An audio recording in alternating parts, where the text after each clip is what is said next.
So, hi guys, welcome to our class on nuisance. Now, can you guys unmute for just 1 minute and tell me कि nuisance क्या होता है? Annoyance, disturbance, भैया unlawful interference, कोई भी person के land या कोई राइट पे। Okay, ठीक है. Now, basically आप किसी को परेशान कर रहे हो अपने एक्ट्स के थ्रू, ठीक है? उससे उसको क्या हो रहा है? उससे उसको इनकन्वीनियंस हो रहा है, ठीक है? ये जो वर्ड है, जो प्रोनाउंसिएशन है, वर्ड शायद आप पहली बार देख रहे हो. न्यूसेंस की स्पेलिंग क्या होती है? आई साइलेंट होता है, ठीक है? तो ये जो वर्ड है, ये आपने अपनी क्लास टीचर से नहीं सुना बहुत बार? Don't create nuisance in my class, is this a fish market और अ क्लासरूम, ठीक है? तो उनको इतना कोई खास डिस्टरबेंस होता नहीं था, but they generally used to say this, ठीक है?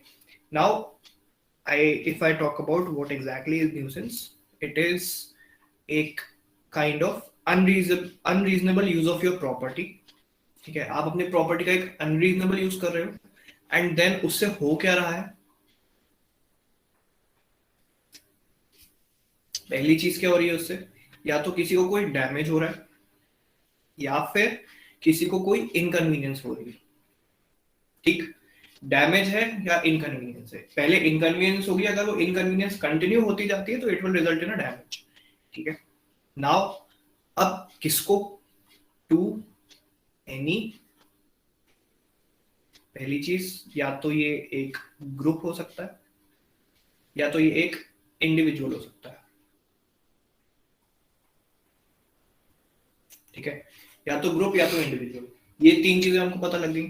हम अपनी कुछ भी प्रॉपर्टी का, या property in this case can be anything, आपकी खुद की नहीं हो सकती हो, लेकिन आप किसी की भी प्रॉपर्टी पे कोई एक अनरीजनेबल यूज कर रहे हो, which is causing damage to any person, or it is causing inconvenience to any person.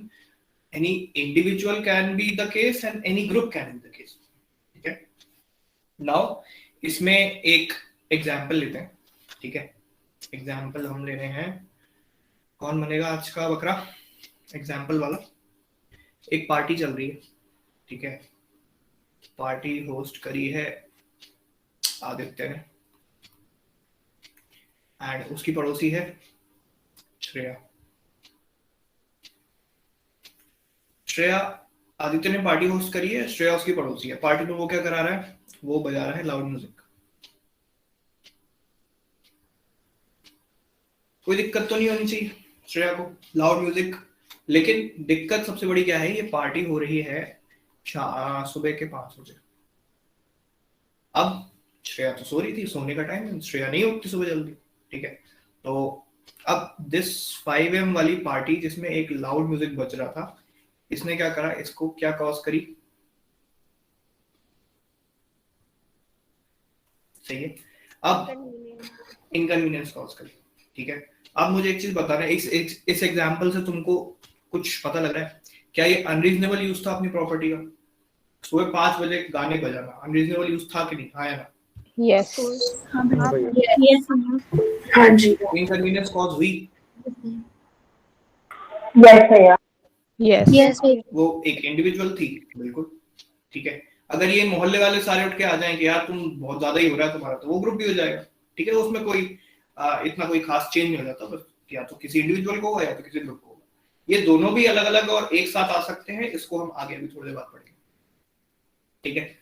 अब उसके बाद हम चलते हैं एक लीगल मैगजीन पे, जो कि मैं पहले लिख लूंगा, उसके बाद समझाऊंगा, क्योंकि उसका जो स्पेलिंग वगैरह है काफी ज्यादा कॉम्प्लिकेटेड सी है, ठीक है? लीगल मैगजीन है एक.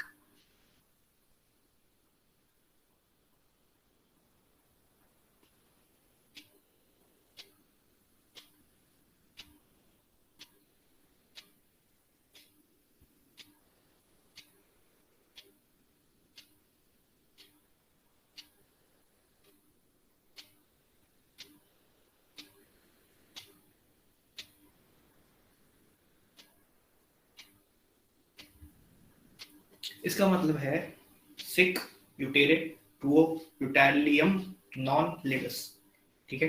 प्रोनाउंसिएशन पे ना जाते हुए हम इसको अगर डिकोड करें किसी तरीके से, डिकोडिंग इसकी करें, तो मैं एक छोटे छोटे मीनिंग बता देता हूँ. सिक का मतलब होता है सो, और यूटेरे का मतलब होता है योर, ठीक है। यूटेरियम का मतलब होता है वो यूटिलाइज, ठीक है। नॉन का मतलब कहीं भी किसी भी लीगल मैगजीन में होता है नॉट, ठीक है। लेडस का मतलब होता है इंजुरी, एक पर्टिकुलर केस में होता है, ठीक है, इंजुरी। बहुत कम यूज होता है लेडस वर्ड, लेकिन हाँ। अब इससे तो मैं क्या डिकोड कर पा रहे हो इस चीज, इस मैगजीन का मीनिंग क्या होता है? किसी को कुछ ज्यादा? Use your You own can property. utilize, but there should not be any injury. इसका मतलब ये है कि भाई साहब आप अपनी प्रॉपर्टी को इस तरीके से यूज करो कि किसी और को उससे इंजरी ना हो, ठीक है। Utilize your own property in such a way that it should not cause injury to anyone, ठीक है। मैं लिख दूं कि तुम लोग लिख लोगे? डिक्टेट करूं? यहाँ पे लिखने की जरूरत है कि नहीं? लिख लोगे? नहीं भैया। So use your own property in such a way that it shall not injure others, ठीक है। ये है proper. Take 30 seconds, write this down. Use your own property in such a way that it shall not injure others, ठीक। इसके आपको hand written notes मिल जाएंगे सारे। बनाना बनाओ, नहीं बनाना मत बनाओ, मिल जाएंगे हैंड रिटन नोट्स, ठीक है, लैटूज वालों को। Now nuisance can be from many things, ठीक है। न्यूसेंस अगर मैं बोलूं किस किस चीजों से हो सकती है, ठीक है। न्यूसेंस आपकी किस चीज से होती है? कोई आप लोग ही बताओ। एक चीज हमने देख ली, नॉइस से न्यूसेंस हो सकती है। दूसरा बताओ जल्दी जल्दी। स्मेल, स्मोक, स्मेल हो गया। तीसरा littering, Any unethical behavior in the public places. Example?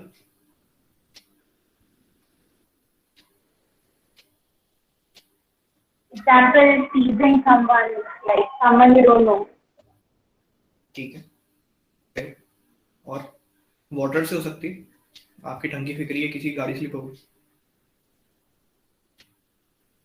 और फ्यूम्स किसी फैक्ट्री में, किसी एनिमल से या पेट से। हाँ आपका कुत्ता भौंक भौंक के परेशान करता रहता है दिन भर।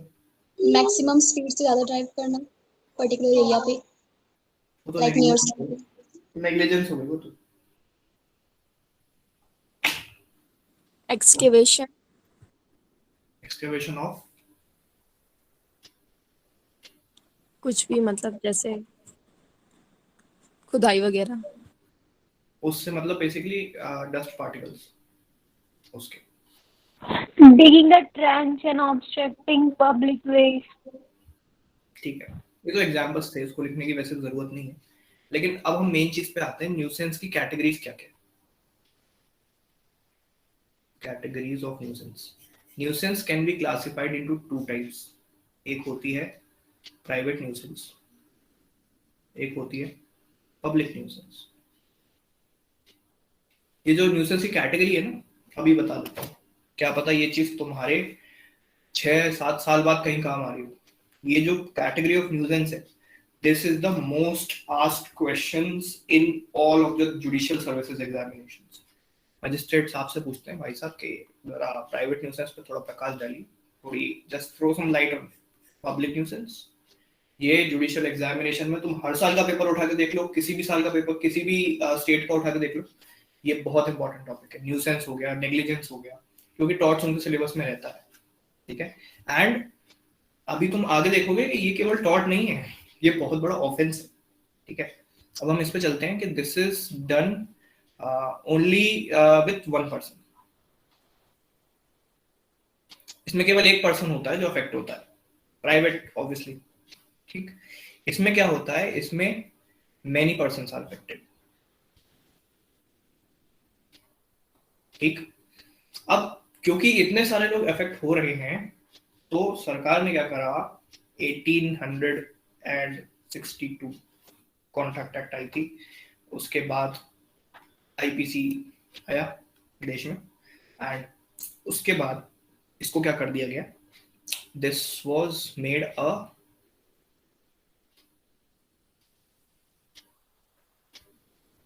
this is a criminal offense under the section 268 of IPC.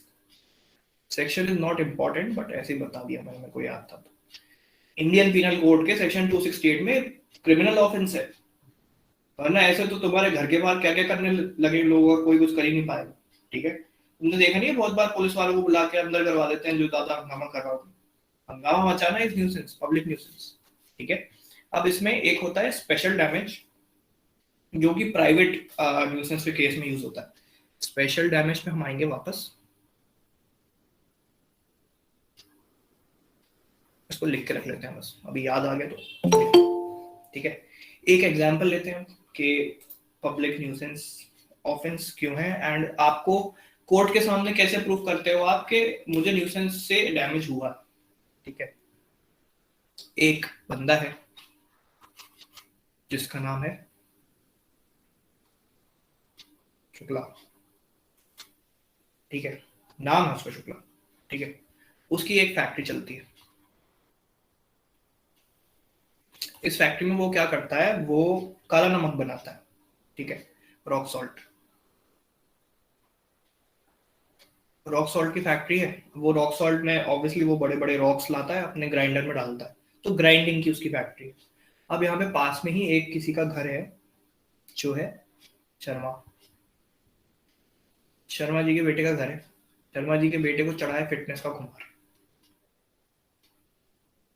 Fitness का खुमार चढ़ा है, भाई साहब ने 10 लाख इन्वेस्ट कर दिए अपनी जिम की मशीनरी में। तो उन्होंने क्या करा, उन्होंने खुद का जिम सेटअप कर लिया। ठीक है, जिम सेटअप कर लिया शर्मा जी के लड़के ने। शर्मा जी का लड़का जो है वो लोगों से मेंबरशिप फीस वसूल करता है 3000 rupees per month. This is irrelevant but ठीक है। तो 3000 रुपए पर मंथ वो लेता है, उसने जिम सेटअप करा है, उसका फिटनेस का हुआ है, ये फैक्ट्री के पास में रॉक सॉल्ट। ठीक है, अब रॉक सॉल्ट की फैक्ट्री में क्या होता है, डेली रॉक की ग्राइंडिंग होती है। ओके, तो उससे क्या है, उससे डस्ट पार्टिकल्स आसपास की जगह में थोड़े थोड़े चले जाते हैं। ग्राइंडिंग हो रही है, थोड़ा बहुत उड़ेगा भी, थोड़ा बहुत जाएगा भी। अब क्या हुआ कि यहाँ तक तुमको फैक्ट समझ में आ रहे हैं सबको, कोई कंफ्यूजन तो नहीं है? नहीं भैया। किसी को नहीं? नहीं भैया। नहीं भैया। नहीं भैया। तो जो जिम सेटअप करा, अब इसने क्या करा, इसने ये मामला लेके चला गया, ये जो डस्ट पार्टिकल्स आ रहे हैं ये वो कोर्ट में लेके चला गया। पार्टिकल्स को नहीं,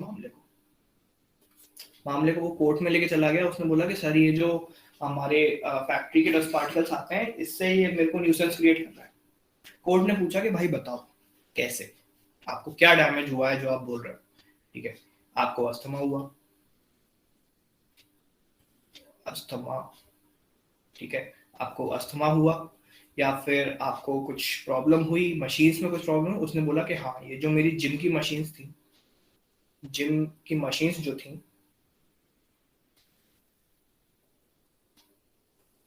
ये इस डस्ट पार्टिकल्स की वजह से खराब हो गई, एंड इसलिए मुझे कंपेंसेशन चाहिए, and this will be categorised under special damage. ठीक है, आपको पूरा प्रूव करना पड़ता है कोर्ट में जाके कि भाई स्पेशल डैमेज आपको हुआ कहां से और कैसे। समझ में आ गया एग्जांपल सबको? स्पेशल डैमेज पता लग गया? हाँ भैया। जब कहीं ग्रुप में न्यूसेंस हो रही होगी तब भी आदमी अपना स्पेशल डैमेज निकाल के कोर्ट में जाके प्रूव कर सकता है। ठीक है, तुमने कोई कहीं पत्थरबाजी कर दी किसी बंदे ने, एंड वहां पे बहुत सारी भीड़ में लोग थे। ठीक है, अब वो भीड़ में लोग थे एंड वो पत्थर लग के मुझे लगा बहुत तेज और मेरा खून निकला, प्लस उससे मेरे को डैमेज हुआ, तो वो स्पेशल डैमेज मेरा भी तो हुआ ना। तुमने पब्लिक न्यूसेंस के लिए तो वो चार्ज होगा ही। चार्जशीट जब बनती है उसमें यही सारी चीजें दिखाई जाती है कि आपको कोई एक प्रॉपर A4 साइज शीट की बनती है, उसका फॉर्मेट रहता है चार्जशीट का। चार्जशीट जब बनती है उसमें ये लिखता है हाँ ठीक है, पहला चार्ज तो इसका ये है कि इसने पब्लिक के सामने इतनी सारी न्यूसेंस करी, तो that will be penalised under 268 of IPC. ये जो अपना 268 दिख रहा है, ठीक है, 268 आईपीसी पहला चार्ज लग गया। दूसरा चार्ज के इसने जो पत्थर फेंका था वो 4 लोगों को लग गया, उन 4 लोगों को इंडिविजुअल वो ग्रीवियस हर्ट पहुंचाने का चार्ज लग जाएगा उस पर। फिर वो पत्थर किसी को लगा, उससे कोई मर गया, that will be charge under murder. Murder हो गया, वो 301 302 वहां उधर वो लग जाएगा। ठीक है।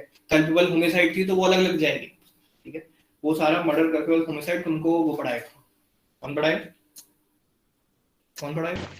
अवनीश भैया। ठीक है, अवनीश अभी कॉन्ट्रैक्ट पढ़ा रहा है, अवनीश उसके बाद मर्डर करते वो आईपीसी पढ़ाएगा, ठीक है। हम लोग कॉन्ट्रैक्ट खत्म होने के बाद जाएंगे किस पे, देश के संविधान पे, ठीक है, कॉन्स्टिट्यूशन पे। पूरी कॉन्स्टिट्यूशन हिस्ट्री से लेके किसने कहाँ डिबेट करी, रिजर्वेशन कितना वैलिड है, होना चाहिए नहीं होना चाहिए, एनआरआई रिजर्वेशन क्या है, और सारा सब कुछ पूरा अच्छे से करेंगे, ठीक। तो वहाँ पे काफी हेल्दी डिबेट हो जाती है। कॉन्स्टिट्यूशन इसलिए उठाया मैंने, काफी मजा आता है उसमें, ठीक। अब इसमें यहाँ पे हम लोग ये पढ़ लेते हैं कि स्पेशल डैमेज ऐसे अपन निकाल सकते हैं। तो जो चार्जशीट बनती है उसमें ये सारा रहता है। कोई कहीं कुछ हो गया, आपने पत्थर फेंकते में किसी लड़की को छेड़ दिया तो वो भी चला जाएगा। चार्जशीट में यही बनता है। अब उसमें क्या होता है, फिर आपका जो लॉयर होता है वो एक एक चार्जेस को फिर वो करता है कि हाँ चलो इसमें ये नहीं है, उसमें वो नहीं है, हमने ये वादा ऐसे नहीं प्रूव कर सकता है, वैसे। तो लॉयर का वही काम होता है, उसको चार्जशीट दिखाई जाती है, ठीक है। मैस कमिटी की गाइडलाइन सही, ठीक। उसके बाद हम चलते हैं एलिमेंट्स ऑफ न्यूसेंस के। न्यूसेंस बनाने के लिए क्या क्या चाहिए रहता है, ठीक है। एक प्रॉपर एलिमेंट्स अगर हम लिखें तो हर बार हम एलिमेंट्स लिखते हैं, कुछ ग्राउंड रूल्स होते हैं हर डॉट को कमिट करवाने के, ठीक है। एक होता है it should be wrongful, wrongful interference. Second is the interference with should be with the enjoyment of the property. Interference with the enjoyment. आप अपनी प्रॉपर्टी एंजॉय नहीं कर पा रहे। एंजॉय मतलब जो हमारी कॉमन लैंग्वेज वाली एंजॉय, वो वाला एंजॉय नहीं होता। Enjoy in law is basic use of your property, that is called enjoyment. आपको तो लॉ एज अ करियर उठा के ही पता लग रहा होगा एंजॉय कुछ नहीं होता है, ठीक है। तो वो एंजॉय नहीं है। ये लीगल करियर में एंड लॉ में enjoy is your basic use, ठीक है। आप यूज बेसिक कर पा रहे हो, दैट इज कॉल्ड एंजॉयमेंट। यही लॉ स्कूल में भी होता है। Survival is enjoyment, okay. Now it is damage, third part. किसी को डैमेज हुआ, कोई एंजॉय नहीं कर पाया और आपने वो रॉन्गफुल इंटरफेरेंस करा। तीन चीजें समझ में आ गई हमारी, यहाँ तक सबको सब कुछ क्लियर है? इसी तरीके का कोई डाउट? भैया नहीं वो भैया। स्पेशल डैमेजेस वाले में थोड़ा एक क्वेश्चन था बताओ। कि जैसे उसने जो उसकी जो फैक्ट्री थी उसके बाजू में उसने जिम खोला, तो फिर डिफेंडेंट में ऐसे नहीं बोल सकता कि जैसे मेरी फैक्ट्री अगर पहले से थी तो उसको सोच के अपना जिम खोलना चाहिए था, आते हैं या फिर अगर ये फैक्ट्री इंडस्ट्रियल एरिया में है तो उसका जिम खोलना वहां पे गलत है। आते हैं लास्ट में डिफेंसेस लूंगा, कौन कौन से डिफेंसेस लगते हैं, कौन कौन से डिफेंसेस नहीं यूज हों, ठीक है। इस क्वेश्चन को तो फिर से पूछना, ठीक। ठीक है। तो ये हो गया अपना कहाँ तक, हाँ। अब इसमें when we are considering the cases of nuisance, certain special things are also considered. Special things क्या होती है? Special things लिख लेते हैं।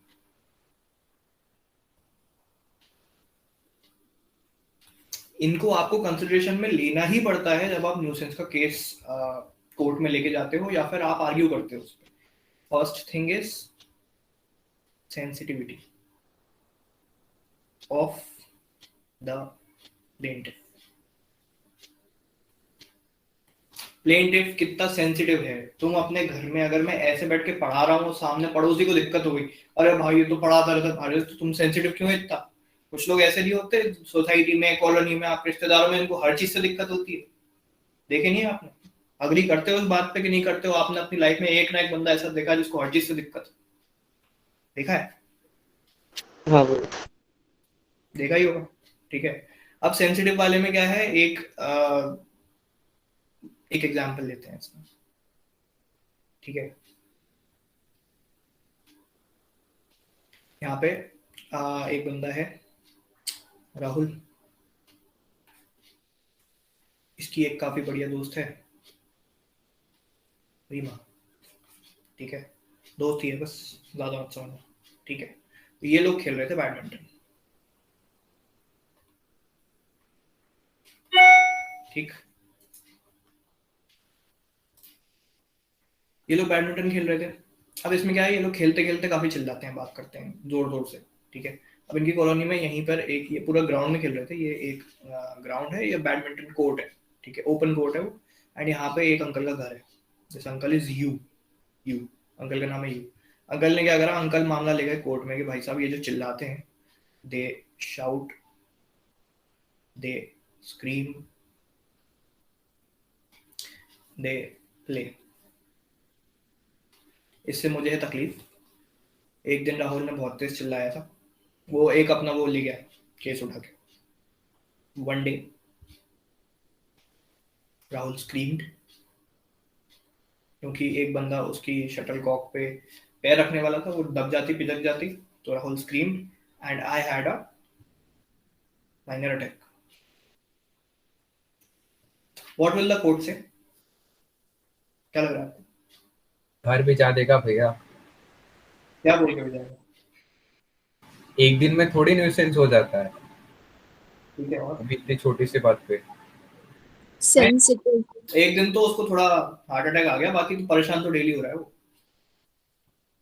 The court will not Sensitivity. entertain his plea. Sensitivity की केस आ रही है कि भाई साहब वो तो खेल रहे हैं, वो वहां नहीं खेलेंगे तो कहाँ खेलेंगे? ठीक है, अब ये तो चलो दूर की बात है, वो खेल रहे हैं, वो चिल्ला रहे हैं, उससे तुमको अटैक किया गया, ये किसकी? उनकी गलती है, तुम्हारी गलती है? ये हो गया सेंसिटिविटी ऑफ द प्लेंटिफ। ठीक है, यहाँ पे बात समझ में आ रही है? नाउ इसमें एक सेकंड थिंग और हम कंसिडर करते हैं। पहली वाली क्या थी? सेंसिटिविटी। और दूसरी वाली क्या है? दूसरी वाली इज के state of affairs. State of affairs, state of affairs में क्या होना चाहिए? That nuisance shall be continuous. एक दिन की बात नहीं होनी चाहिए, दैट शैल बी कंटिन्यूअस। एक सर्टेन पीरियड है एंड वो सर्टेन पीरियड इज 20 साल। 20 साल मैक्स टू मैक्स है, उसके बाद अलग वो है, मतलब 20 साल मिनिमम नहीं है, 20 साल मैक्स है, उसके बाद वो न्यूसेंस एक्सेप्टेबल हो जाता है। ठीक है, बट ये जो छोटे छोटे न्यूसेंस होते हैं कि वो चिल्ला रहा है, तो ऐसा नहीं है 20 साल तक चिल्लाने का वेट करेंगे, उसमें भी हम कंटिन्यूअस, मतलब एक दिन हो गया, 2 दिन हो गया, 3 दिन, उसके बाद एक सर्टेन कॉमन मैन के उसके नजरिए से देखा जाता है कि क्या इतना कंटिन्यूअस था भी कि हम इसको कंसिडर कर पाए या नहीं कर पाए। ठीक है, ये चीज है, दिस शैल बी कंटिन्यूअस। क्या वो रोज चिल्ला रहा है? ठीक है, अगर वो रोज, मान लो कि यहाँ पे बैडमिंटन ना खेलते हुए वो लोग कबड्डी खेल रहे थे, ठीक है, एक गर्ल्स की टीम थी, एक बॉयज की टीम थी, कबड्डी खेल रहे थे, यहाँ पे कबड्डी चलती है, एंड क्योंकि लड़का वर्सेस लड़की और ये कबड्डी चल रही है, कबड्डी तो वैसे ही देश में काफी फेमस है, क्योंकि कबड्डी चलती है तो क्राउड आता है काफी। ठीक है, यहाँ आ रहा है क्राउड, और ये पूरा ग्राउंड जो है वो यहाँ से लेके यहाँ तक क्राउड से भर जाता है, और जबकि ये कोई प्रोफेशनल ग्राउंड नहीं था, ये एक मैदान टाइप का था एंड कॉलोनी के अंदर ही था। ये यहाँ से लेके यहाँ तक पूरा उससे भर रहा है स्पेक्टेटर्स से, and the crowd is shouting. और यहाँ ये पूरा रेजिडेंशियल एरिया है, ये यहाँ भी घर है, यहाँ भी घर है, यहाँ भी घर है, ये पूरे यहाँ पे सारे लाइन से घर है, तो क्या ये पब्लिक न्यूसेंस भी हो जाएगा? हो सकता है। हाँ भैया, इतने सारे लोग आ रहे हैं हर डे के बेसिस पे, तो ये सारे लोग क्लेम कर सकते हैं भाई इस जगह को खाली करो, ये कोई प्रोफेशनल ग्राउंड नहीं। अंकल को अगर माइनर अटैक आया तो अंकल कैन आल्सो क्लेम, क्योंकि एक बंदा थोड़ी चिल्ला रहा है, सारी चिल्ला रहे हैं, एंड एक दिन की बात नहीं है, क्या पता 101 दिन हो या 10 दिन हो या कुछ भी हो। ठीक है, ऐसा होता है, तो हमको ये सारी चीजें कंसिडर करनी पड़ती है। पहली चीज क्या है इंपॉर्टेंट? पहली इंपॉर्टेंट चीज है कि सेंसिटिविटी देखनी है आपको प्लेंटिफ की। दूसरी इंपॉर्टेंट चीज क्या है कि वो कंटिन्यूअस होना चाहिए, थोड़े लंबे टाइम के लिए होना चाहिए, एक दिन 2 दिन की बात नहीं होती। ठीक है, एंड अगर वो इमीडिएट है, जैसे उसने वो म्यूजिक बजाया था, तब उस केस में हम थोड़ा इसको कंसिडर कर सकते हैं। ठीक है, ये जो भी पेज पलटा रहा हूँ, माइक बंद करके पेज पलटा। ठीक है भैया एक डाउट था, बोलो। आप वो कुछ 20 साल वाला चीज बोले, उसके बीच में समझ में नहीं आया। हाँ, वो 20 साल वाला मैं ला रहा हूँ, स्टेट ऑफ अफेयर्स, वो मैंने थोड़ा आगे बता दिया, अभी का पहले बता दिया था। ये कौन है? माइक में कर लेगा। ठीक है, 20 साल वाला मैं फिर से लिखवाऊंगा, 20 साल वाले की अभी असली हीरो आया नहीं, आने वाले बस उस पे। ठीक है, अब इसमें हम 2 डिफेंसेस होते हैं सामने वाले के पास कि आप न्यूसेंस कब कंसिडर करवा सकते हो। ठीक है, डिफेंसेस होते हैं। एक पहला डिफेंस ये होता है कि you should have a prescription right.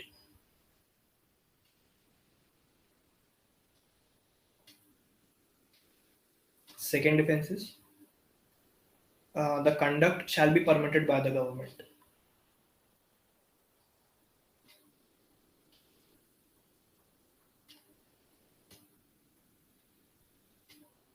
दो चीजें, केवल दो ही डिफेंस है, ठीक है। प्रिस्क्रिप्शन राइट का मतलब किसी को पता है क्या बोलना चाह रहा हूँ उससे? मतलब एक्ट करने का राइट होना चाहिए। परमिशन होनी चाहिए आपके पास, ठीक है। परमिशन किस तरीके से क्या होती है वो मैं बताता हूँ। Now there is a period जिसके बाद उस न्यूसेंस को socially and individually acceptable, goes without saying, consider कर लिया जाता है, ठीक है। That period is of 20 years। कोई चीज अगर 20 साल तक कंटिन्यूसली हो रही थी, ठीक है, एंड वो चीज, सबसे पहला क्राइटेरिया है that shall be openly done, that shall be in the knowledge of that particular person, जो भी बाद में उसको क्लेम करेगा, नॉलेज, और उसकी कंसेंट भी थी उसके पास, ठीक है। 1, 2, 3, और ये चीज हो रही थी 20 साल तक। आप अगर 20वें साल, जैसे 20 साल कंप्लीट हुए उसके बाद आप जाके बोलते हो कि ये न्यूसेंस है, कोर्ट बोल देगा FO, ओके। तो यही बात है कि 20 साल वाला पीरियड वहां पे कंसिडर किया जाता है। एक एग्जांपल लेते हैं, बहुत अच्छे से समझ आ जाएगा।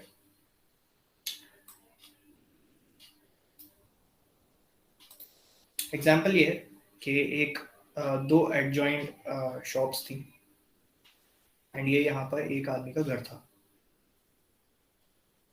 ये है होम, ये है शॉप 1, ये है शॉप 2, ठीक है। उसने दोनों को ये रेंट पे दी थी 2000, ठीक है। ईयर 2000 में ये शॉप उसने रेंट पे चलाई, ठीक है। ये पहली वाली भी तभी दी थी, एंड ये दूसरी वाली भी तभी दी थी। उसने 20 साल का अग्रीमेंट करवाया था, ठीक है। एंड 20 साल में यहाँ पे तो चलो किराने की दुकान है, this is grocery store, and this is a type writing सिखाने की शॉप है, ठीक है। टाइप राइटिस्ट ने ली थी शॉप नंबर 1, ओके। यहाँ तक तुमको सब कुछ समझ में आ रहा है? अभी प्रिस्क्रिप्शन राइट और टाइप राइटिस्ट तक हाँ भैया। सबको सब कुछ, कोई डाउट? हाँ भैया। 20 साल ओपनली कंसेंट। भैया एग्जाम्पल फिर से रिपीट कर दीजिए ना। एग्जांपल भैया भैया प्रिस्क्रिप्शन राइट एक बार फिर से बोल दीजिए ना, मेरा नेटवर्क प्रॉब्लम हो गया था थोड़ा। प्रिस्क्रिप्शन राइट का मतलब होता है किसी से आपको परमिशन मिली, ठीक है। ये होता है परमिशन, कोर्ट अज्यूम कर लेता है कि ऑटोमेटिकली मिल गई, कब? जब वो 20 साल से ज्यादा कैरी ऑन हो जाती है वो एक्टिविटी। ये एग्जांपल में भी समझ में आएगा, ठीक है। एग्जांपल फिर से समझाते हैं। एक हाउस है, ठीक है। हाउस का नाम है एच भवन या जो भी, जैसे भी। उसका ओनर है, उसका ओनर कौन था? उसका ओनर था रोहन है, ठीक है। S1 शॉप है और उसका मालिक है S। S2 शॉप है, उसका मालिक है G, ठीक है। G the owner and S1 shop का ओनर इज S। समझ में आ रहा है यहाँ तक? इसने सन 2000 में, इन द ईयर 2000 में, he rented these 2 shops to both of them, ठीक है। रेंट एग्रीमेंट उसने कितने साल का करवाया वो इममटेरियल है, लेकिन हाँ, तब से लेके 20 साल से यहाँ पे ग्रोसरी ही चल रही है, 20 साल से यहाँ पर टाइप राइटिंग ही चल रही है। समझ में आ रहा है? इतना यहाँ तक सबको क्लियर है? फैक्ट क्लियर है? जी भैया बिल्कुल समझ में आ रहा। हाँ भैया। समझ में नहीं आ रहा? क्या आ रहा? समझ में आ रहा भैया। आ रहा है। उनको तुम्हारा माइक समझ में नहीं आ रहा है, उसको ठीक कर लो, ठीक है। तो उसके बाद यहाँ पर फिर क्या होता है कि इन द ईयर 2020, हम थोड़ा आगे आ गए, ठीक है। 2020 आ चुका है अब, ठीक। अब ये जो रोहन भाई साहब है, 2021 ले लो, चलो 2021 ले लो। रोहन भाई साहब जो है वो क्या करते हैं कि एक दिन रैंडमली जाके बोलते हैं ये एस से, जो कि था अपना टाइप राइटिस्ट, इसकी टाइप राइटिंग वाली शॉप थी। उसने बोला कि भाई ये जो तुम खट तुम्हारी दिन भर चलती रहती है, वो कीबोर्ड की हो, चाहे वो उस टाइम पहले तो टाइपराइटर भी हुआ करती थी, फिर तुमने कीबोर्ड खरीद लिए, अब तुम एप्पल के बटरफ्लाई कीबोर्ड खरीदो, हम कुछ नहीं जानते, लेकिन तुम्हें कुछ करना पड़ेगा। This is quite nuisance and I have been experiencing everything since these 21 years पिछले। फिर उसने नहीं माना ऑब्वियसली, बोला दुकान खाली कर दो या तुम चले जाओ। उसने बोला कि देखो अग्रीमेंट वगैरह तो ठीक है, लेकिन क्या तुम मुझे न्यूसेंस के लिए कोर्ट लेके जा सकते हो? ये गया सीधे कोर्ट, दोनों कोर्ट में चले गए, रोहन भी चला गया, एस भी चला गया, केस हो गया दोनों में कि ये न्यूसेंस कर रहा है भाई यहाँ पे 21 साल से। अब कोर्ट क्या बोलेगा? कोर्ट बोलेगा कि भाई साहब अगर आप ये क्लेम 2019 तक करते तब तक बिल्कुल हम इसको अंदर ले लेते, आपने 2020 में भी अगर आप अपनी रेंट वाली डेट तक करते तब भी हम इसको अंदर ले लेते। आपने जैसे ही 20 साल कंप्लीट हुए, जिस दिन कंप्लीट हुए उसके रात के 12 बजे से you are not liable, that person is not liable. क्या वो ओपनली कर रहा था? उसकी दुकान ओपनली थी, आया ना? हाँ भैया। क्या उसके मकान मालिक को नॉलेज थी? यस। हाँ भैया। हाँ भैया। जी भैया मैं पहले से दी थी। ठीक है, यहाँ तक बात समझ में आई। अब 2019 में वो बोलता कि भाई ये न्यूसेंस हो रही है, बिल्कुल आप क्लेम कर सकते हो। 20 में उस दिन के पहले तक बोलता था, ये इसने मान लो इधर 1 अप्रैल को दी, ये अगर 31 मार्च तक भी बोलता ना 2020 में तो भी चल जाता। लेकिन जैसे ही 1 तारीख हुई अप्रैल की, वहां पे कंप्लीट हो गए 20 साल। एंड 20 साल इसीलिए कोर्ट अज्यूम करता है कि 20 साल के बाद तो बहुत लंबा हो जाता। तुम क्या सो रहे थे 20 साल, तब तुम्हें आवाज नहीं आई, तब तुम 20 साल बाद बुढ़े हो गए, 1 साल बाद तो अब तुम क्लेम करने आ रहे हो, ऐसा नहीं। ठीक है, तो ये होता है यहाँ पर।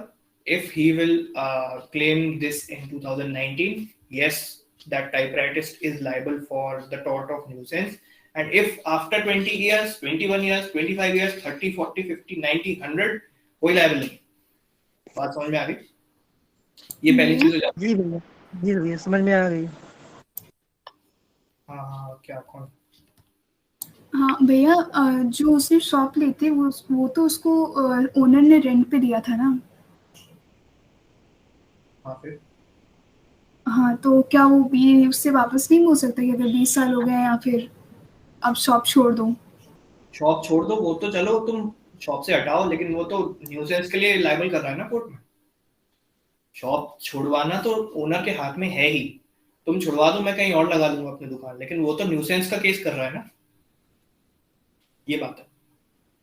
ठीक है, हाँ, तो मतलब दूसरे की भी प्रॉपर्टी पे अगर वो रेंट पे या भी लिया हो तो वो भी कंसीडर करेंगे। ओके। उसमें ये है कि आप मुझे दुकान खाली करवा लो, मैं चला जाऊंगा तमीज से। आप मुझे न्यूसेंस का केस कर रहे हो, फिर न्यूसेंस का कंपनसेशन ले रहे हो, और अब ले रहे हो 21 साल बाद, ये थोड़ी चलेगा। 20 साल से भैया हाँ मान लीजिए मेरा दुकान है 20 साल से यहाँ पे, और आप अभी नए नए आए पड़ोस में, ठीक है, तो आप अगर न्यूसेंस का केस करेंगे तो वो वैलिड होगा या नहीं होगा? नहीं होगा, वो भी वैलिड नहीं होगा क्योंकि ये केवल ओनर्स पे लगती है। प्लस ये 20 साल से ओपनली डन होना चाहिए। 20 साल से आपकी नॉलेज में भी तो 20 साल से होने चाहिए। टाइप राइटिंग में, अब टाइप राइटिंग की आवाज में अगर कुछ 20 साल चल रहा है, ठीक है, आपकी सेंसिटिविटी वाला गेम आ जाएगा वहां। आपको टाइप राइटिंग से इतनी दिक्कत क्यों हो रही है? ठीक है, पर भैया आई गेस वो पूछे कि जैसे वहाँ पे वो 20 साल से दुकान पहले से है, बट कोई नया पर्सन आया है और उसको उस टाइम पे न्यूसेंस हो रही है, तो वो 20 साल कंसिडर करेंगे या वो उस नए ओनर का टाइमलाइन बाद से स्टार्ट होगा, ऐसा कुछ? वहां पर 20 साल ओनर थोड़ी चेंज हो जाएगा। ओनर तो ये केवल ओनर वाला सिचुएशन, ओनर की सिचुएशन बताओ। ठीक है, तुमने दुकान ली किससे थी रेंट पे? जो नया है उससे थोड़ी ली थी। तुम्हारी बात तो इसकी और उसकी हो रही है ना। वो ओनर है एंड ये 20 साल से वहां पे काम कर रहा है। ठीक है, उसने दुकान किराए पे किससे ली थी? इससे ली थी। ठीक है, इसको दिक्कत हो रही। अब कोई नया बंदा ओनर का पड़ोसी आ जाता है यहाँ पे, मान लो ये पी है, ये आ गया यहाँ पे पड़ोसी, इसको जो भी दिक्कत हो ये इसका अलग केस लगेगा, उसमें 20 साल वाली कुछ काउंट नहीं होगी, ये बिल्कुल इंडिविजुअल अलग से चलेगा। हाँ भाई, फिर वो सेंसिटिविटी आ जाएगी, प्लस वो सारा देख लिया जाएगा कि क्या सही में इतनी न्यूसेंस हो रही है, वो सारा। बट ओनर तो भाई इसके तो 21 साल हो चुके हैं, ये तो नहीं क्लेम कर सकता। ठीक है, अब क्या सही में वो उसकी टाइप राइटिंग में इतनी ज्यादा दिक्कत होती है कि और ये पड़ोसी आ गया ये P1 हो गया, ये P2 हो गया, दूसरे पड़ोसी हैं सारे जो लोग नए, ये पहले खाली प्लॉट बने हुए थे, प्लॉट पे मकान बनते जा रहे हैं, पड़ोसी आते जा रहे हैं, सबको दिक्कत हो रही। पब्लिक न्यूसेंस भी हो जाएगा, प्राइवेट न्यूसेंस भी हो जाएगा। एंड क्योंकि 20 साल से इन लोगों ने 20 साल नहीं हुए हैं इस बंदे को, तो ये बिल्कुल क्लेम कर सकते हैं। ठीक है भैया ये बताए थे उसमें जो क्या कहते हैं, जो इनके बीच में एग्रीमेंट वही दो लागू करा सकते हैं, बाकी अदर पर्सन को राइट को लागू करा। फिर से बोलो। भैया मैं ये कह रहा हूँ जिनके बीच में एग्रीमेंट हो वही उसको लागू करा सकते हैं, बाकी और पर्सन उसमें क्या कहते हैं उसको राइट नहीं होता लागू कराने का। ये नॉर्मल वाली हो गई अपनी, जो बाकी P1 P2 करवाएंगे, ये इनके बीच में। मैं जो अग्रीमेंट करवाने वाले की बात कर रहा हूँ, मैं ये बात कर रहा हूँ कि ये 20 साल वाले जो फैक्टर है वो केवल अग्रीमेंट हुए हुए लोगों के बीच में होता है, ठीक है, कि जिसको आपने जिससे लिया था, या फिर पड़ोस में भी कोई लोग रहते हैं, किसी ने अगर कि ये इनकी जॉइंट शॉप थी, उन्होंने अग्रीमेंट करवाया, फिर वो 20 साल तक चुपचाप बैठे रहे, ठीक है, कोई भी रहता है, ठीक है। 20 साल तक वाला जो फैक्टर है प्रेस्क्रिप्शन राइट वाला, ये इस सब पे वैलिड होता है जब ये पूरी स्टार्टिंग में 2000 में जब ये पूरा हो रहा होता है, तो वहां पे जो थे उस टाइम पे वो सब क्लेम कर पाएंगे 20 साल, ठीक है, ऐसा होता है। और बाकी नॉर्मल न्यूसेंस का केस है, जैसे कोई वो अपने गाने बजा रहा है 4 बजे, कोई टाइपराइटर, इतने सारे टाइपराइटर साथ में चला रहा है, तो वो पब्लिक न्यूसेंस तो वैसे भी हो सकता है, तो नॉर्मल न्यूसेंस का केस लग ही सकता है इस पे। लेकिन क्योंकि रोहन भाई साहब अपने 20 साल के बाद आ रहे हैं, इसलिए उस पर नहीं लगेगा, ठीक है। इसको इतना समझ में आया, बाकी एक बार लास्ट में रिवाइज और करेंगे तो फिर वापस समझ में आ जाएगा। अगली चीज पे चलते हैं। Second thing is permitted by the government, ठीक है। परमिटेड बाय द गवर्नमेंट में क्या होता है कि एक कंस्ट्रक्शन साइट है, ठीक है, कंस्ट्रक्शन साइट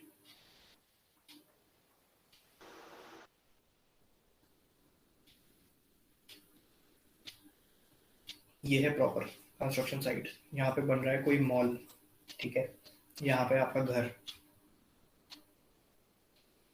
होम, ठीक है। Now you can not claim this, क्योंकि कंस्ट्रक्शन हो रहा है, मुझे दिन भर नींद नहीं आती, मेरे को रात भर नींद नहीं आती, क्योंकि इसकी परमिशन किसने दी थी उसको। इतना समझ में आ गया? यहाँ तक समझ में आ रहा है सबको? कंस्ट्रक्शन साइट हो रही है, कोई गवर्नमेंट का घर के पास से मेट्रो जा रही है, ठीक है, वो मेट्रो में दिन भर खंबे निकालते रहते हैं, उसमें ऊपर सरिये डालते रहते हैं, मुझे बहुत आवाजें आती है। अरे गवर्नमेंट की परमिशन है उसके पास, कुछ नहीं कर सकते। गवर्नमेंट प्रोजेक्ट पे तो ऐसे तो कोई काम ही नहीं होने दो तुम, मुझे नींद नहीं आती, मुझे क्लास नहीं ले पाता, तुम अपना देखो उसमें, ठीक है, ऐसा होता है। कंस्ट्रक्शन साइट्स के एग्जाम्पल में यही लगता है सबसे पहले कि गवर्नमेंट की परमिशन है कि नहीं है, हाँ है, ठीक है।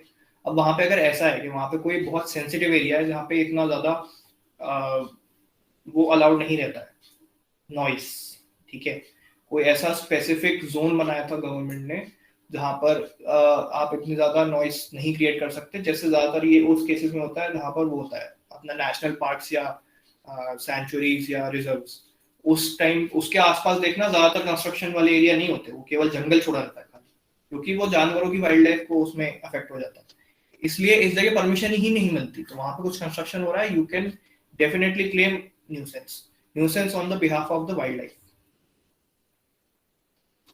जो एक्टिविस्ट होते हैं यही करते हैं, कुछ कंस्ट्रक्शन होता है, कुछ होता है, वो ऐसा ही करते हैं गवर्नमेंट का, क्योंकि डिफेंस लग ही नहीं रहा वहां पे, ठीक है। अब हम उस पे चलते हैं कि कौन से डिफेंसेस आप लगाओगे तो कोर्ट आपको गेट लॉस्ट बोल देगा। भैया अगर पास में कोई हॉस्पिटल हो और वहां से लोगों को प्रॉब्लम हो रही हो, या फिर कोई ऐसी फैक्ट्री ओपन हुई है जहाँ पे केमिकल का प्रोडक्शन होता है, तो उससे तो प्रॉब्लम हो सकती है, तो फिर हम क्लेम कर सकते हैं ना? वो आपको प्रॉपर प्रूव करना पड़ेगा कि आपको दिक्कत कैसे हो रही है, जैसे वो जिम वाला एग्जांपल था ना, तो यही है। अब मैं जरा इसमें इनइफेक्टिव डिफेंसेस बताता हूँ कि आप क्या क्या डिफेंसेस लेके नहीं जा सकते कोर्ट के पास। पहला डिफेंस क्या है, हमने जनरल डिफेंसेस की क्लास में सबसे पहली चीज क्या पढ़ी थी?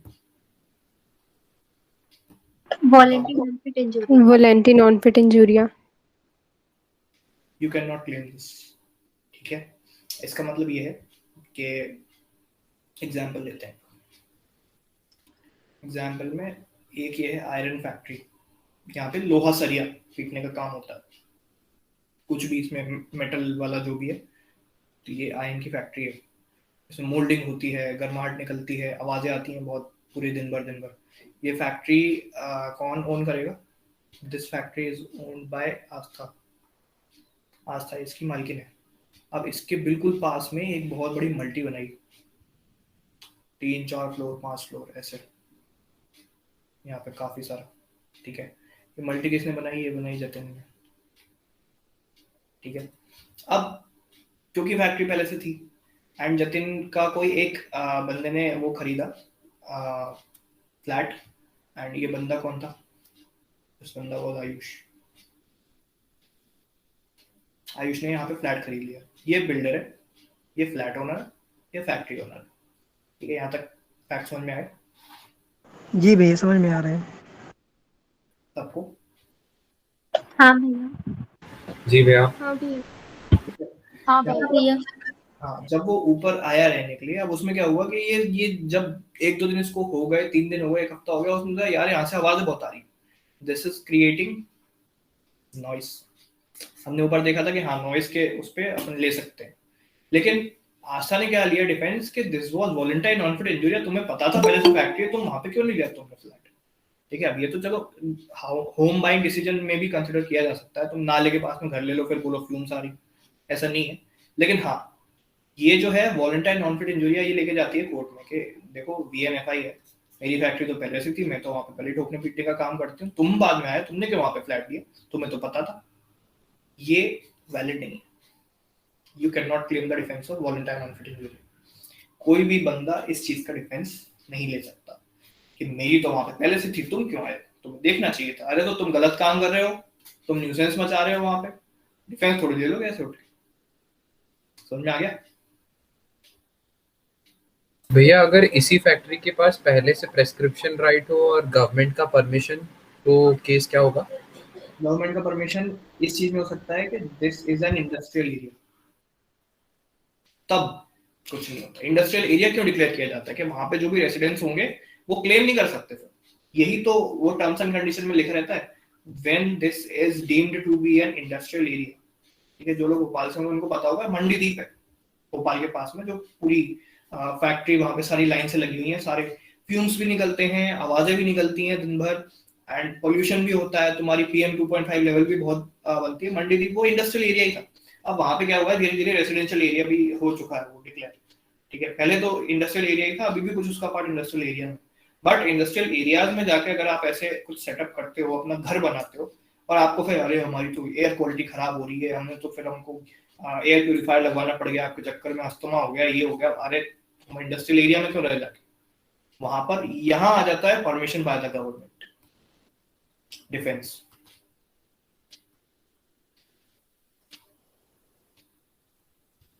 ऊपर देखा था ना दो डिफेंस अपने क्या थे, permission by the government, industrial area ही इसलिए सेटअप किया गया क्योंकि इंडस्ट्रियल एरिया क्यों डिक्लेयर करती है गवर्नमेंट, इसमें इंडस्ट्रियल एरिया मतलब आप बाहर से आओ, अपनी फैक्ट्री यहाँ पे एस्टैब्लिश करो, कोई आप पे कोई उंगली नहीं उठाएगा किसी तरीके की, आपको कम टैक्सेस लगेंगे, प्रॉपर्टी टैक्स नहीं देना पड़ेगा, ये हुई है ऐसा सा, इंडस्ट्रियल एरियाज ही इसलिए डिक्लेयर किए जाते। तो बात समझ आ गई? उस टाइम पे ये डिफेंस नहीं ये नहीं लगा सकता। ठीक है, पहली बात तो इंडस्ट्रियल एरियाज के पास रेसिडेंशियल परमिशन बहुत मुश्किल से मिलती है, तो घर होंगे ही नहीं तो कौन क्लेम करेगा। ठीक है, दूसरी चीज आते हैं हम, सेकेंड पॉइंट इज कि आपने कोई चीज न्यूसेंस कर रहे हो तो it is for the public good, ये नहीं बोल सकते आप। ठीक है, एग्जाम्पल लेते हैं। एग्जाम्पल ये है कि ये है एक clinic, this clinic is owned bye Mansi, ये डॉक्टर मानसी हैं। अब इनके क्लिनिक के पास यहाँ पर ये है इनका पार्किंग लॉट,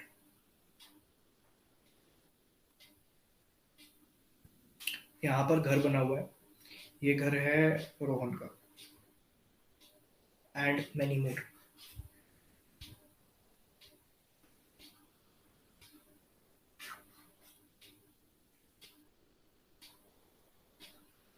ये 3 लोग रहते हैं यहाँ पर, प्लस और भी बहुत सारे लोग रहते हैं, ये लोकेलिटी है, यहाँ पे भी क्लिनिक की, यहाँ इधर भी लोग रहते हैं, बहुत लोग रहते हैं। अब क्योंकि इनका क्लिनिक जो है वो बिल्कुल सिनेमा घर जैसा चलता है, मतलब बहुत सारे लोग आते हैं उनके क्लिनिक में दिन भर। तो Mansi madam is a doctor Mansi, and ये जो क्लिनिक है इधर पार्किंग में क्या बहुत सारे हॉर्न्स की आवाज आती रहती है, एंड यहाँ पर हॉर्न्स की वजह से क्या हो रहा है, न्यूसेंस। किसकी वजह से? नॉइस।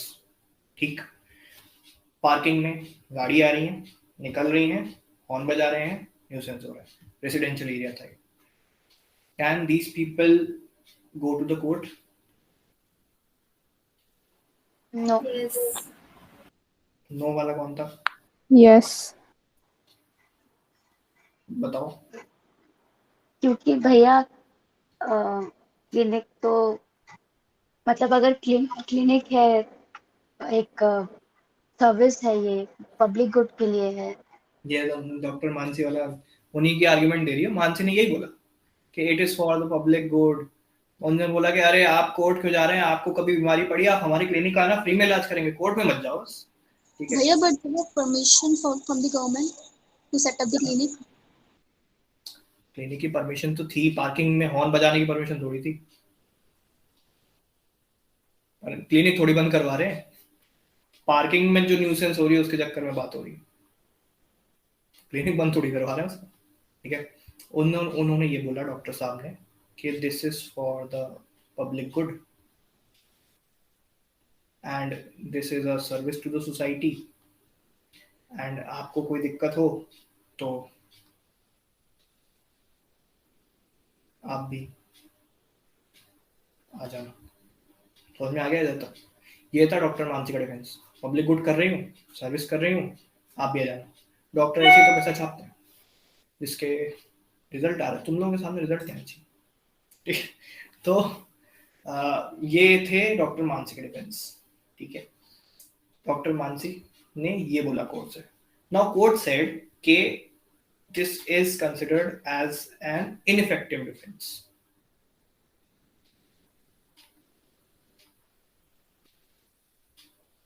पब्लिक गुड के लिए आप कुछ भी कर रहे हो, सर्विस कर रहे हो, ऐसे नहीं होता भाई साहब। वो पब्लिक गुड के चक्कर में अपने कान खराब करवा लें क्या दिन भर आपका एक पब्लिक गुड के चक्कर में? इसीलिए ये कंसिडर नहीं होगा and this will be categorised under nuisance. बात समझ में आई? एग्जांपल क्लियर है? बात क्लियर है? पब्लिक गुड का आपका डिफेंस नहीं कंसिडर होता कहीं भी, किसी भी केस में।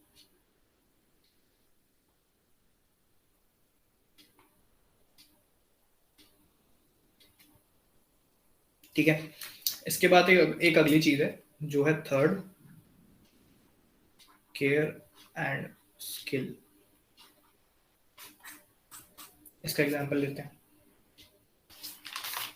इसका एग्जांपल ये, देयर वाज अ सिंगर जिसका नाम है, क्या नाम रखना है सिंगर का? बताओ कौन सिंगर बनेगा? प्रखर मिश्रा। प्रखर भैया। अरे प्रखर मिश्रा सिंगर है। ठीक है, इनके पास में रहती हैं, कौन रहेगा मेरे पास? पड़ोसी बनना है तुम लोग, बताओ। जोधपुर। शुभ भैया। जोधपुर नहीं, शहरों के नाम नहीं लेते हम ऐसे। ठीक है, तो गोविंद सर।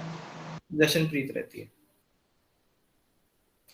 यह है मेरी पड़ोसी, यह है मेरा घर पूरा। कितना बड़ा है सोचो, मतलब मैंशन है बहुत बड़ी मेरी। ठीक है, मैं एक सिंगर हूँ। ठीक, यहाँ पर मैंने प्रॉपर, क्योंकि मैं गाने गाता था, मैं अपना वो जो अपना होता है क्या बोलते हैं, कैरियोके, तो कैरियोके में लगा के मेरे को शौक था, मैंने पूरे घर में चारों तरफ ऊपर से लेकर नीचे तक स्पीकर ही स्पीकर फिट करवाया। ठीक है, अब मुझे शौक है, मैं रात के 12 बजे के बाद ही गाने गाता हूँ। बड़े लोग बड़े पसंद, ऊंची शौक। ठीक है, तो आई सिंग आफ्टर 12 AM। उसके पहले मेरा मन ही नहीं लगता, मैं बिजी बहुत रहता हूँ, स्टार्टअप बहुत सारे, मतलब 12 बजे के बाद ही गाना गाता हूँ। This is my hobby. ठीक है, और मैं सिंगर हूँ ऑब्वियसली। ठीक है, तो मेरे को 12 बजे के बाद मन होता है, and Jashanpreet used to sleep after 12। ये चीज और मुझे पता थी कि हाँ ये सो जाती है, तो मैंने क्या करा, मैंने यहाँ पर साउंड प्रूफिंग करवा ली पूरे में। आई केयर फॉर हर, कि मेरी वजह से पड़ोसियों की नींद ना खराब हो, मैंने पूरे में यहाँ पर साउंड प्रूफिंग करवा ली। A to Z sound proofed है सब कुछ। ठीक है, लेकिन इसके बावजूद वो मेरे स्पीकर से इतने ज्यादा जबरदस्त है मेरे, कि मैं क्या बताऊं, कि वो पूरा, फिर भी उसके पास आवाज जा रही है रात में 12 बजे के बाद, तो नॉइज इज गेटिंग लीक्ड। ठीक है, नॉइज जा रही है और वो इसको फिर से डिस्टर्ब कर रही है, इसकी सो नहीं पा रही है, शी कैन नॉट स्लीप।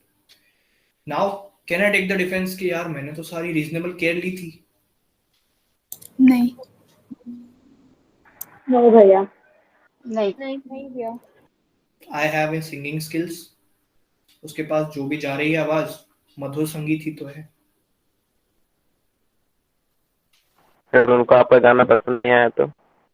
भाई पूरी दुनिया को पसंद आ रहा है यार, यूट्यूब पे और मिलियंस तो भैया अगर अगर उस पर्टिकुलर टाइम में वो सुनने का मन नहीं हुआ तो? अरे यार यूट्यूब मिलियन मिलियन फॉलोअर्स हैं यार, कभी भी सुनाओ मैं उसको सुनना चाहिए। टोनी कक्कर की भी भैया ये कह सकते हैं ना कि वो 12 बजे के बाद कर रहे थे, तो ये तो गलत ही हो टोनी जाएगा। कक्कर का नाम किसने ले लिया? अभी मैं हाँ पढ़ा भैया साइलेंट आइशू। टोनी कक्कर का नाम मतलब पुराना छोड़ दूँ, मैं लीगली नहीं पढ़ाऊंगा इसके बाद। ठीक है भैया। ठीक है, यहाँ पर मिलियन फॉलोअर्स। पहली चीज मैंने कोर्ट में डिफेंस दिया, मैंने केयर ली, मैंने क्या करवाई? Sound proofing. साउंड प्रूफिंग करवाई। मैं सिंगर हूँ, मेरा मधुर संगीत है, मिलियन में फॉलोअर्स हैं, जशनप्रीत को मैं रात के 12 बजे भी सुनाऊं, क्या दिक्कत?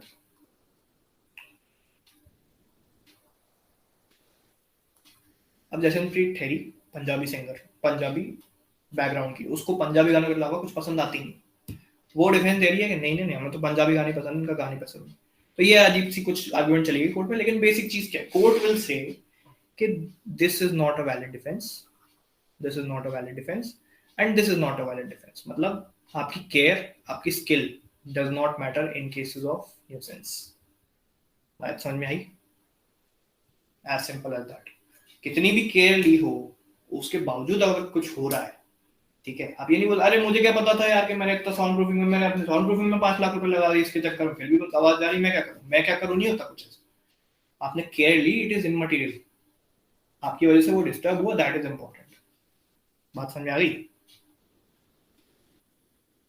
जी भैया। यस भैया।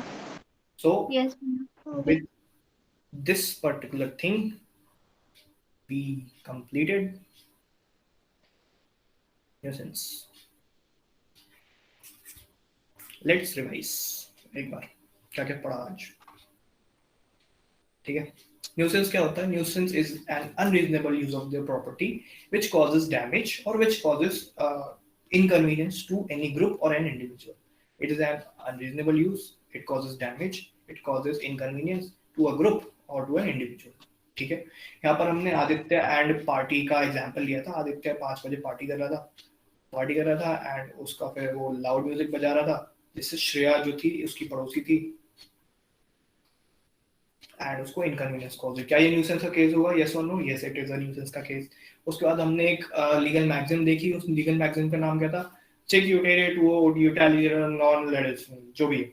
ठीक है, इसका मतलब ये था कि utilize your own property in such a way that it should not result in a injury. ठीक है, इंजरी और डैमेज और inconvenience to any other party, इसका बेसिक मीनिंग यही था। ठीक है, प्रोनाउंसिएशन पे मुझे कोई खास फर्क नहीं पड़ता, पेपर वाइवा नहीं है, टिक मार्क करके आना रहता। ठीक है, तो ये चीज हो गई। उसके बाद nuisance can be from noise, from smell, from litre, from behaviour, from water, from fumes, from animals, from excavation, from dust, और भी बहुत सारी चीजें जिससे न्यूसेंस हो सकता है, हमने आगे देख लिया। न्यूसेंस 2 कैटेगरी का होता है। न्यूसेंस 2 कैटेगरी में क्या क्या आती है? न्यूसेंस की 2 कैटेगरी में, एक होता है प्राइवेट न्यूसेंस जो कि किसी एक इंडिविजुअल के साथ होता है, एक होता है पब्लिक न्यूसेंस जो कि बहुत सारे लोगों के साथ हो सकता है। इंडिविजुअल मतलब कोई एक पर्सन क्लेम कर सकता है कि हाँ मेरे साथ इसने गलत किया, बहुत सारे लोग क्लेम करेंगे तो it becomes a criminal offence under the section 268 of Indian penal code. Then when I talk about special damage is something when private nuisance is considered for one single person. ठीक है, एक single person अगर कोई अपना damage लेना चाहता है तो उसको अपना एक स्पेशल डैमेज दिखाना पड़ता है in the court of law.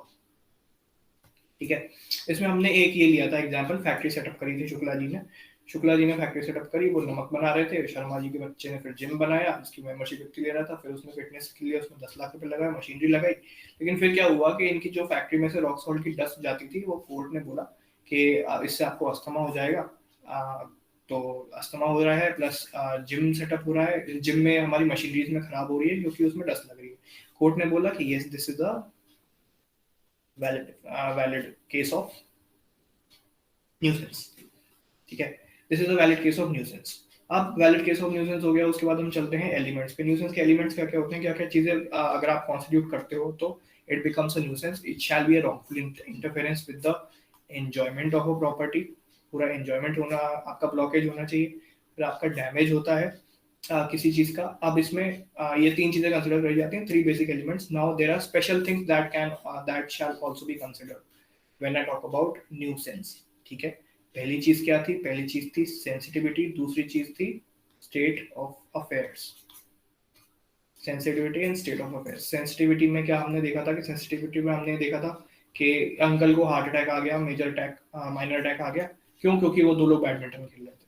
फिर इसमें हमने ये देखा कि सेंसिटिविटी कहाँ खत्म हो जाती है? जब वो बहुत सारे लोग सही में इतना हंगामा मचा रहे थे पूरे पड़ोस में, ठीक है, नेबरहुड में जो पूरा सारा चल रहा था। तो फिर उसके बाद स्टेट ऑफ अफेयर्स में that shall be continuous in nature. Continuous में हमने टाइपराइटर वाला एग्जांपल देखा था, नहीं देखा था? नीचे देखा था, ठीक है, वो 20 साल वाला मैंने बताया था, ठीक है। डिफेंसेस में हमने देखा कि 2 मेजर डिफेंस होते हैं। एक आपके पास प्रिस्क्रिप्शन राइट होती है जो कि एक काइंड ऑफ परमिशन होती है, and the second thing is shall be permitted by the government. अब इसमें हमने 20 साल वाली एक चीज देखी, prescription right is by default given to a person who is carrying out a particular activity for 20 years. Minimum 20 years is the criteria, and if that particular activity is being carried on after 20 years and then you claim for nuisance, you are not going to get that particular thing. आपको वो नहीं मिलेगा, उसको compensation कुछ भी। Now when I talk about these 20 years, in these 20 years, what 3 things are considered? That shall be openly done. It should be in knowledge of that particular person or anyone, and they shall give you the consent. Consent is implied. In this case consent जब हमने पढ़ा था, implied consent आ रही है, आपने कुछ नहीं बोला, उससे 20 साल से चल रहा है, इम्प्लाइड कंसेंट आ रही है आपकी, ठीक है। रिटन में थोड़ी बोलो हाँ ये मैं लिख के देता हूँ कि तुम टाइप राइटिंग करोगे, तो ऐसा कुछ नहीं, इम्प्लाइड थी आपकी, कुछ नहीं बोला 20 साल, तो इम्प्लाइड कंसेंट हो गई, ठीक है। यहाँ पे हमने एग्जाम्पल लिया था कि एक अंकल हैं एच, जो कि अपनी 2 दुकानों पे उन्होंने 2000 में 1 अप्रैल 2000 में उनको किराए पे दिया, तो ये किराए वाली डेट थी। फिर ये तो ग्रोसरी शॉप थी, ये उसका मालिक था जी, इससे तो उसको कोई दिक्कत नहीं, चलो। फिर 20 साल तक इसने टाइपिंग करी, 2001 में अंकल की 2021 में अंकल की नींद खुल रही है, बोल रहे हैं कि भैया इस जो तुम्हारी टाइप राइटिंग है उससे मैं कोर्ट में लेके जा रहा हूँ, क्योंकि इससे मुझे क्या हो रहा है, इससे मुझे न्यूसेंस क्रिएट हो रहा है,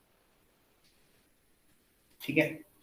अब अंकल ने क्या बोला कि न्यूसेंस क्रिएट हो रहा है, कोर्ट ने क्या बोला कि भाई साहब आप 20 साल तक सो रहे थे, 20 साल में क्या ये ओपनली उसने काम करा? बिल्कुल करा। क्या आपकी नॉलेज में था? बिल्कुल था। क्या आपकी कंसेंट में था? आपने कंसेंट दी थी, इम्प्लाइड कंसेंट थी, हाँ बिल्कुल थी। इसमें तो और रिटन कंसेंट भी थी, क्या आपने जब उससे एग्रीमेंट करवाया रिटन कंसेंट भी दे दी, ठीक है। पहले या तो देख लेते कि कितनी आवाजें आ रही है, उसके बाद कंसेंट देते, या जो भी जैसा भी। ना इसमें हम जो गवर्नमेंट वाला केस होता है, गवर्नमेंट वाला एक बहुत ब्यूटीफुल एग्जांपल था, अपने कंस्ट्रक्शन साइट वाला, ठीक है। कंस्ट्रक्शन साइट है, आप उसके बगल में घर बनाते हो, ठीक है। आप कंस्ट्रक्शन साइट पे जाके बोलोगे तुम दिन भर ठोका पीटी करते रहते हो, ये मैं लेके चला, अरे गवर्नमेंट ने परमिशन दी है, गवर्नमेंट की कंस्ट्रक्शन साइट है, जो भी है, ठीक है। किसी का घर बन रहा है, अगर वो घर बनाने के उसके पास परमिशन है, घर बनाने के लिए हम लोग कभी भी कुछ, मान लो मैंने प्लॉट खरीद लिया, ठीक है, मेरा प्लॉट है, बगल में कोई पड़ोसी है जिसकी 3 मंजिला इमारत पूरी बनी हुई है पहले से, but then I go to make my own house on that particular plot and I start construction. Did I take permission from the government to start the construction there in that particular colony? Yes, I did. And when I took the permission, this particular defense of nuisance was void. Okay. Now when I talk about ineffective defenses matlab these are the defenses which are not applicable by any person in the case of nuisance. Nuisance के case में VNFI वॉलंटारी non fit injuria, मतलब आपने risk देखते हुए खुद उस जगह कदम रखा, खुद उस चीज को हाँ बोला, तो आप क्लेम नहीं कर सकते. ये हमने वॉलंटारी नॉन फिट इंजूरिया में पढ़ा था. कौन सी क्लास में पढ़ा था? जनरल डिफेंसेस की क्लास में पढ़ा था. इसमें हमने एक एग्जांपल लिया कि आज तक एक आयरन की फैक्ट्री थी एंड यहाँ पर जतिन बिल्डर ने ये फ्लैट बनाया, फ्लैट बेचा किसको? आयुष को. आयुष उस फ्लैट में रहने आया तो उसने बोला कि यहाँ पर मुझे काफी ज्यादा दिक्कत होती है पूरे उसमें, एंड आस्था सेज कि this is volenti non fit injuria, तुम क्यों आए? तुम्हें पता था यहाँ पे आयरन की फैक्ट्री, तुमने आप घर क्यों लिया? Now this will not be counted in the court of law. Okay, but now if this, हमने ये भी देखा कि अगर ये एक इंडस्ट्रियल एरिया डिक्लेयर्ड होता है जिसमें वो घर खरीदता है, फिर ये वॉलंटारी लेने की जरूरत भी नहीं पड़ती. फिर ये सीधी बोलती कि ये तो गवर्नमेंट ने परमिशन दी थी, मैं तो यहाँ पे ठोका पीटी करूंगी. ओके, नाउ उसके बाद we go to the public good. Public good वाला काफी सिली सा एग्जांपल था, जिसमें मैडम जी की क्लिनिक है, वो बोल रही हैं हम समाज के भले के लिए कर रहे हैं, हम सोशल सर्विस कर रहे हैं, भलाई का जमाना ही नहीं है. उसके बाद वो कहते हैं कि आपको भी आ जाना हो तो आ जाना. मानसी ने ऐसा बोला, मानसी ने ऐसा बोला कि आप भी कभी फ्री में आ जाना. ठीक है, तो ठीक. उसके बाद हम चलते हैं कि यहाँ पे जो पार्किंग थी उसमें काफी ज्यादा हॉर्न्स बजते थे, देन न्यूसेंस हो गया नॉइस से. तो इन सारों ने मिलकर उस पर कर दिया न्यूसेंस का केस. क्या ये डिफेंस इनफेक्टिव था पब्लिक गुड वाला? हाँ जी बिल्कुल, ठीक है। नाउ उसके बाद हम केयर एंड स्किल्स की बात करते हैं। केयर एंड स्किल में मैं सिंगर था, मैंने बोला कि अपना वो जो है केयर एंड स्किल की बात करी हमने, तो इसमें हम लोगों ने ये बोला कि मैं सिंगर हूँ, मैं रात के 12 बजे के बाद मुझे गाने गाना पसंद है, एंड जसनप्रीत को उससे दिक्कत होती तो ये वो मैंने प्रॉपर केयर ली थी, एंड इसीलिए मैं उसको क्लेम नहीं कर सकती, ऐसा नहीं है। कोर्ट बोलेगा कि आपने कितनी भी केयर ली हो, डज नॉट मैटर, आपने कितनी भी स्किल्स हो आप में, आप मधुर संगीत के गायक हो, डज नॉट मैटर। नाउ इसमें there is one more addition जो कि शायद हमसे छूट गया, हम एक बार स्कूल पढ़ लेते हैं, it is not completed nuisance. हम एक चीज और छूटेंगे कि बोलेंगे कि whether there was a reasonable use of your property और नॉट, ठीक है। इसमें हमने केयर एंड स्किल देखा था, तो एक चीज और ऐड हो जाती है, रीजनेबल यूज ऑफ प्रॉपर्टी। आपने पूरे घर में, वो सिंगर वाला एग्जांपल लेते हैं, आपने पूरे घर में बिल्कुल कम से कम 100 से 250 वॉट के बड़े बड़े स्पीकर्स लगा दिए पूरे घर के अंदर, हर कोने में लगे हुए हैं, तो whether this was a reasonable use of your property?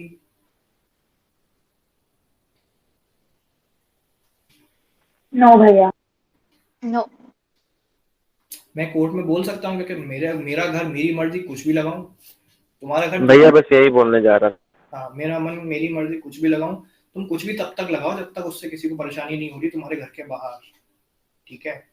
ऐसा है, मेरे को शौक है यार, मैं पर्सनली अपनी कहानी बताता हूँ, मैं पूरा स्पीकर बूफर, मेरा एक साउंड रूम है, उसमें मैं जाके गाने सुनता हूँ, ठीक है। बट उसमें क्या है, उसमें कभी कभी ऐसा होता है, मेरे घर में साउंड प्रूफिंग तो है नहीं, लेकिन सही भी था वो एग्जाम्पल, वो सिंगर की जगह वो म्यूजिक लिसनर हो सकता है यहाँ पे, कि मेरा जो रूम है उसमें मैं गाने सुनता हूँ तेज तेज, लेकिन जब आमने सामने एक बार पड़ोस के अंकल ने टोक दिया कि बेटा हमारे बच्चे का एग्जाम चल रहे हैं, सीए का एग्जाम है, उसका तुम गाने बजा रहे हो, मुझे रुकना पड़ेगा। I can not take the defence कि मैंने केयर ली थी, मैंने गाने धीमे कर दिए, धीमे कर सकता हूँ, that is my right, and that shall be the reasonable course of action, but it is my reasonable use of property नहीं बोलूंगा मैं, क्योंकि आपका उस काम पे, उस घर पे इतने तेज तेज गाने बजाना is not a reasonable use of property if the person is getting affected, okay. Now we complete nuisance. भैया बोलो। भैया एक और शायद है ना, right of the third party. Right of the third party इसमें अपना इनइफेक्टिव में कि इफेक्टिव? इनइफेक्टिव में मैंने तो नहीं देखा यार, और होगा तो शायद कोई इतना ज्यादा वो नहीं होगा, अगर कुछ होता है तो अगली क्लास में अपन डिस्कस करेंगे, मैं एक बार देख लूंगा, लेकिन मेरे हिसाब से 4 ही हैं, ठीक है। Right of the third party इन्हीं कहीं में बीच में फिट हो जाएगा, ठीक है। Now reasonable use of property is also can be called in a way right of third party,